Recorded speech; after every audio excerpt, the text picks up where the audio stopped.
கனிமொழி அவர்கள். இவங்க இப்போ என்ன தெரியுமா சொல்லியிருக்காங்க, இந்த முதல்ல ஒரு சிறுவனை கொலை பண்ணியிருந்தாங்க பார்த்தீங்களா, இதை பற்றி நான் முதலே பேசியிருந்தோம். ஒரு முன் விரோதம், திருவிழா டைமில் ஏற்பட்ட பிரச்சனை, அதில் அந்த சின்ன பையன், மைனர் பையன் நினைக்கிறேன், 17 வயசாக இருக்கும் அவனுக்கு, அந்த பையனை மீனாட்சி அம்மன் கோயில் பார்க்கிங் இருக்குல்ல, அதுக்கு அருகில் வச்சு வெட்டி கொண்டு இருந்தானுங்க. 5 பேர் கொண்ட கும்பலுங்க. இப்போ அவங்களை அரெஸ்ட் பண்ணியாச்சு, ஓகேவா, அரெஸ்ட் பண்ணியாச்சு. ஆனால் இதை பற்றி என்ன சொல்கிறாங்க அவங்க, மதுரையில் சின்ன பையனை கொலை பண்ணியிருக்காங்களே, இந்த சம்பவம் பெரிய அதிர்ச்சிகளை ஏற்படுத்தியிருக்கு. விடிஞ்சதும் போதும், ஒரு நாள் விடியும் போதும் இது போல் செய்தியாக கேட்குற நிலைக்கு நாம் தள்ளப்பட்டிருக்கோம். அந்த அளவுக்கு தான் தமிழ்நாடு இப்போ இருக்கிறதா அவங்க ஆதங்கத்தை பதிவு பண்ணுறாங்க. யாருக்குமே பாதுகாப்பு இல்லாத மாநிலமாக தமிழ்நாடு இப்போ மாறி இருக்கு. சட்டம் ஒழுங்கு கடுமையாக சீர்குலைஞ்சிட்டு வருது.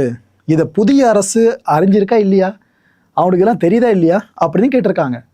அதாவது நீங்கள் களத்தில் என்ன நடக்குதுன்னு பெருசாக பார்க்க மாட்டீங்க, மேக்ரோ லெவலில் இருக்கீங்களே தவிர மைக்ரோ லெவலுக்கு வரமாட்டேன்ற மாதிரி தான் இவங்க இந்த குற்றச்சாட்டை முன்வைக்கிறாங்க. டிவிக்கு அரசு சார்ந்து உதயநிதி ஸ்டாலின் அவர்கள் இவங்க சில வார்த்தைகளை பயன்படுத்தியிருக்காங்க. புள்ளி விவரங்கள் எவ்வளியாவே வருதுங்க அதில் ஃபுல்லாக. என்னென்ன சொல்கிறாப்புல, இங்கே இன்னும் எத்தனை பாலியல் சம்பவங்கள் தான் நடக்குமோ, இது தமிழ்நாடா இல்லை உத்தரப்பிரதேசான்னு கேட்குறாரு. எங்கே உங்களோட சிங்கப்பெண் அதிரடி பட எங்கே போச்சு? அது தேர்தலுக்கு முன்னாடி வீர வசனம் பேசின முதலமைச்சர் இப்போ எதுக்காக வாயை திறக்க மாட்டீங்க, வாயை திறக்க மறுக்கிறீங்க அப்படின்னு கேட்குறாரு. 15 நாட்களில் மட்டுமே 25 கொலைகள், 2 இரட்டை கொலைகள், 19 பாலியல் குற்றங்கள்னு செய்திகளில் வந்தது மட்டுமே இத்தனை இருக்குது. அப்போ வராமல் எத்தனைன்ற மாதிரி தான் கேட்குறாரு.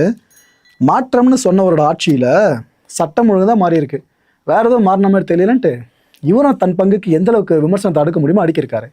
ஸோ திமுக முக்கியமான முகங்கள் கனிமொழி அவர்களும் உதயநிதி ஸ்டாலின் அவர்களும் 2 தரப்பும் சேர்ந்து டிவிக்கு கவர்மெண்ட் இந்த அளவுக்கு விமர்சனங்களால் தொலைச்சி எடுத்திருக்காங்க. இபிஎஸ் அவர்கள் அவங்க பங்குக்கும் விமர்சனம் பண்ணோம்ல. தாவேக்க ஆட்சியில் நடந்த குற்றங்களுக்கு இதுவரைக்கும் எந்த பதிலும் சொல்லாமல் இருக்கீங்களா, சிஎம் சார்ந்து கேட்குறாரு. சொல்லாமல் இருக்கீங்களா, செய்தியாளர் சந்திப்பு நடத்த முடியாத முதல்வர் தான் நமக்கு வாய்ச்சிருக்காரு அப்படின்றாரு. அதாவது எதிர்கட்சிகள் என்ன கேட்குறாங்கன்னா, ப்ரெஸ் மீட்டை வைங்க, அங்கே எல்லாத்தையும் மக்களுக்கு நீங்கள் வெளிப்படையாக சொல்லுங்கன்னு சிஎம் டார்கெட் பண்ணி சொல்கிறாங்க.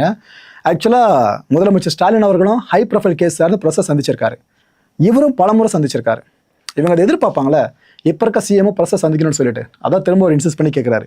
ஆனால் ஒரு சிக்கல் என்ன தெரியுமா, ஒரு விஷயத்துக்கு விளக்கம் கொடுக்க போய் அங்கே செய்தியாளர்கள் ஏதோ ஒரு கேள்வி கேட்டு அது விளக்கம் கொடுக்க வந்ததுக்கு ஒரு விளக்கம் கொடுக்குற மாதிரி விஷயம் பெருசாக மாறி அதுக்கு எல்லா அரசியல் கட்சி தலைவர்களும் அறிக்கை வெளியிடுவாங்க. இதை நம்ம தொடர்ந்து பார்த்துக்கிட்டு இருக்கோம். அது போல் விஷயம் நடக்கிறதுக்கு வாய்ப்புகள் நிறைய இருக்குங்க. ஏன்னா ப்ரெஸ்ஸை ஹேண்டில் பண்ணுறது அவ்வளோ ஈஸி கிடையாது, அது எல்லாருக்கும் கையில் வந்துடாது. ரீல்ஸ் அரசியலில் மட்டுமே ஆளுங்கட்சி ஈடுபட்டுக்கிட்டு இருக்கு.